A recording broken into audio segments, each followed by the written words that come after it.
Now, in this video, we're going to look at the conservation of kinetic energy, which is given by this formula, and as it relates to interactions of inelastic collisions. So we need to be able to define what we mean by elastic and inelastic collisions. And so essentially we'll be revising back with the law of conservation of momentum and relating it to kinetic energy and the conservation of kinetic energy. So we're just going to next watch a snippet of a YouTube video which covers or introduces these concepts. And so conservation of momentum, remember, is always maintained in any collision. So if I have two objects running into each other, the momentum that we have before the collision equals the momentum that we have after. So let me set up a little elastic collision like that. We're transferring momentum, in this case, from one object to another. We would call this an elastic collision. Why is that? Not only have we maintained the linear momentum, but we've also maintained our kinetic energy. We haven't lost any of that speed. In other words, the kinetic energy that came into the collision equaled the kinetic energy that came out. Now we could also have another type of collision called an inelastic collision. And that's when one object hits another object and they lose some of that kinetic energy. Maybe they become connected, or it could just run into a wall where they both eventually come to a complete stop. We would then call that an inelastic collision. Did we maintain conservation of linear momentum? For sure, we always do in every collision. Did we maintain kinetic energy? No, we've lost some of that speed. Did we maintain energy? Is there a conservation of energy? We did. Where did that energy go? It went to the internal energy inside the objects involved in that collision.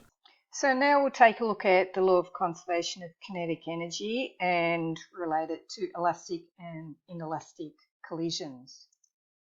So what we want to get out of this is to be able to define the terms elastic and inelastic collisions, to be able to state the law of conservation of kinetic energy, and to also be able to solve problems using the equation for conservation of kinetic energy.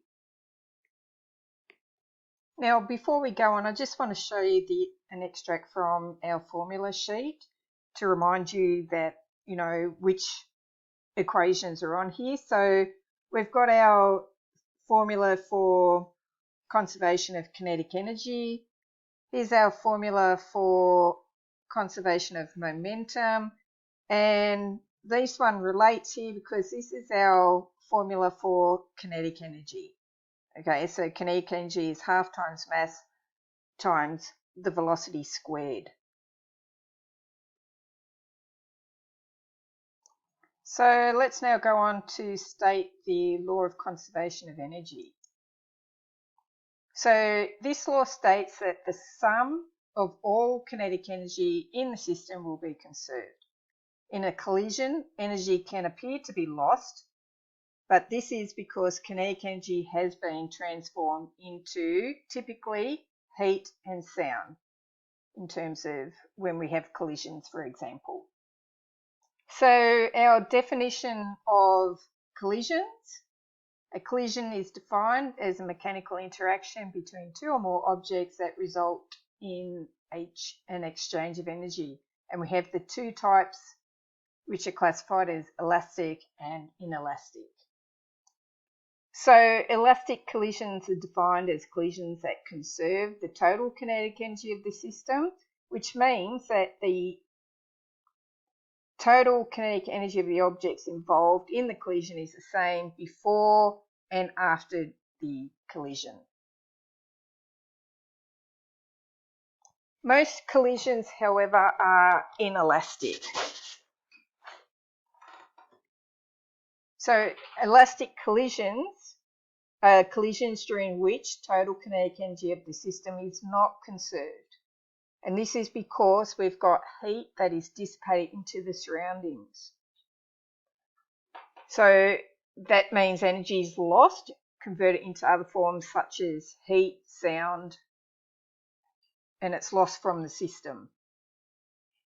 So let's take a look at the law of conservation of kinetic energy mathematically. So our formula, so we've got, this is the sum of the kinetic energy beforehand. Remember, the sigma means sum of. So if we expand this part out, so this equals the sum of the kinetic energy of object 1 plus object 2 before the collision, and then this component is equal to the sum of the kinetic energy of the object 1 and object 2 after collision. And here's our key here to define what each of those symbols mean. So let's have a look at this sample problem involving elastic collisions.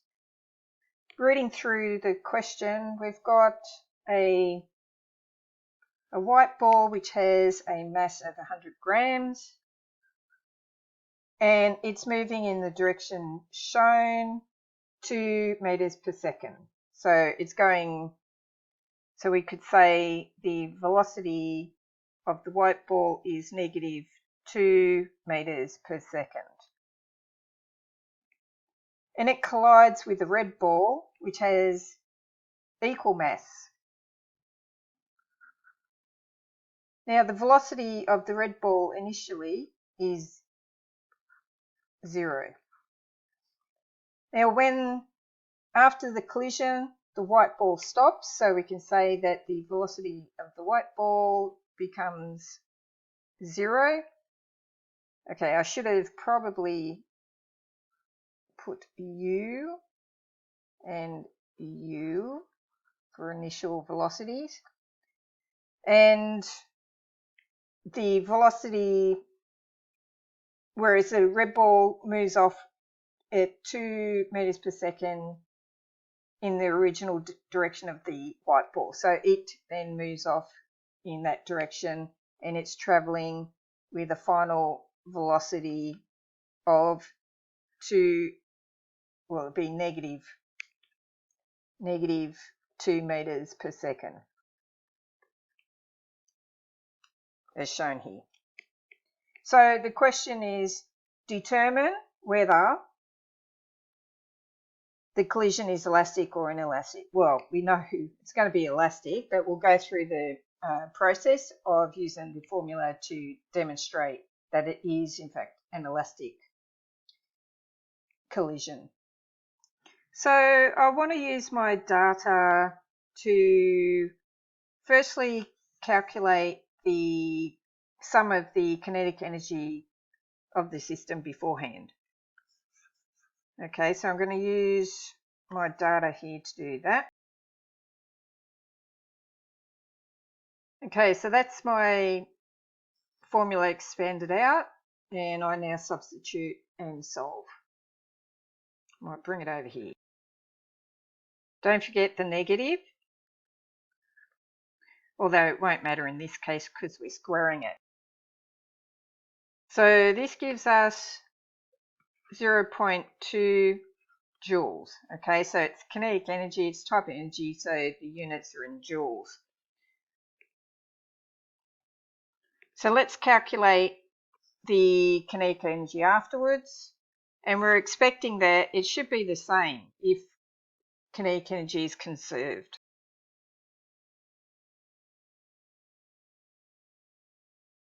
Okay, and that works out as the same.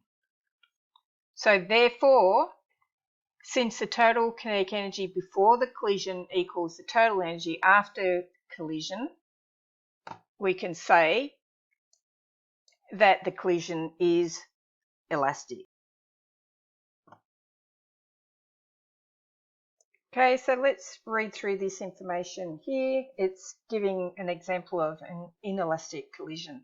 So a car crashing into a tree is an example of an inelastic collision. Before collision, the fast-moving car has a large amount of kinetic energy. When it hits a rigid tree, the car comes to a stop. This results in kinetic energy of the car and the system dropping to zero. Therefore, the total kinetic energy of the system is not conserved. So the kinetic energy beforehand does not equal the kinetic energy afterwards. Some of this kinetic energy is transformed into other forms, such as sound and heat energy, and this is dissipated into the surroundings, so it leaves the system. Some of it also goes into the potential energy of the deformation of the car. And just a further note on deformation during collisions. So during collisions, the kinetic energy is changed into potential energy of deformation. The bending car panels and other metal parts, the breaking of glass and plastic absorbs most of the kinetic energy of the car. Also during collisions, some of the kinetic energy is converted into sound energy.